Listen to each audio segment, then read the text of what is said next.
A family can be made up in many different ways. It's called SOGI, for Sexual Orientation and Gender Identification, a curriculum that teaches public school students across Canada to celebrate the homosexual lifestyle and that gender is fluid. In other words, your gender is not dependent on what parts you were born with, but rather what you feel like in the moment. There's people that are boys, there's people that are girls. There are people whose gender might be a little bit of both or might even be neither. Lessons include books about transgender children, such as 10,000 Dresses, and songs like the Rainbow Song. Gender won't decide the choices we make. Some boys like dressing up, some girls like catching snakes. The SOGI curriculum started in British Columbia in 2016 and is quickly spreading throughout Canada. I just thought, who decided that this was okay to teach our children? Author and inspirational speaker Laura Lynn Tyler Thompson is a leading voice against the SOGI curriculum.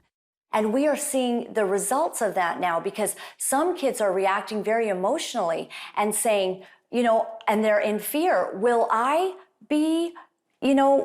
suddenly struggle with feeling like a different gender inside of my body? Carrie Simpson of Culture Guard, another leading opponent, calls the curriculum nothing short of child abuse. All those beautiful qualities that make young girls, beautiful girls and women, are being basically vilified.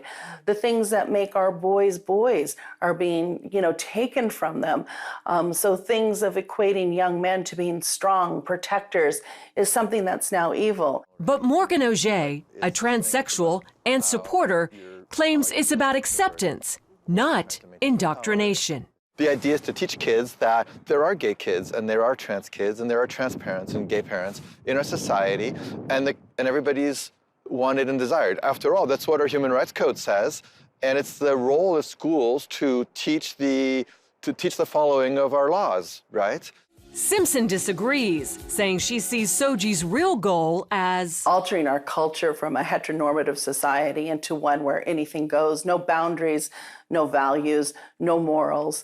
It's a hedonistic cult, basically, what they're implying. Another blaring example, drag queen story time. It's happening in Canada and America, where some public schools and libraries invite drag queens, some dressed like horned demons, to read to young children. And it's a social deconstructionist agenda. They're using children, little 5-year-olds, to accomplish this. And parents are waking up and saying no. When asked about parents' rights, Auger says, well, actually, in Canada, parents' rights are limited and children's rights are put ahead. So the child has the right to be protected from the parents when the parents behave badly. Canada is known as one of the most gay-friendly countries in the world, with many of their largest cities featuring their own gay villages, like here in Vancouver, which has literally rolled out the Rainbow Road. Most gays, like village resident Dave Davy DiCarlo, support SOGI and limiting parental rights. The change that we have to see is sometimes the parents, and the kids are doing actually really okay. This is very scary stuff. Longtime Vancouver area pastor Kevin Kavanaugh says this is far more serious than most Canadian Christians realize. Our problem is not the teachers, the educators, the administrators. This is a battle in the heavenlies. He says Satan is going after their most vulnerable, the children.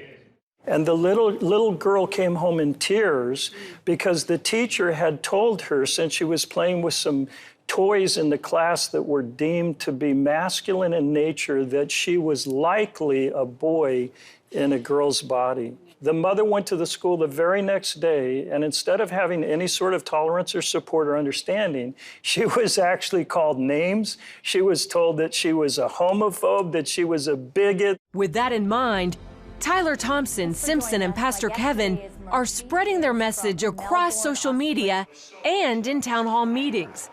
The pro-gay backlash has been fierce. And the hatred and the anger and the bullying that came against us, even though we said, we love you, we don't take from you the opportunity and the freedom to live as you choose. We love you, but we do not agree with you. Pastor Kevin believes Canadian Christians are in a 2 Chronicles 20 moment. The word was this battle is not yours, Jehoshaphat. This battle is the Lord's. And the church is beginning to prepare for what it takes to fight for our kids.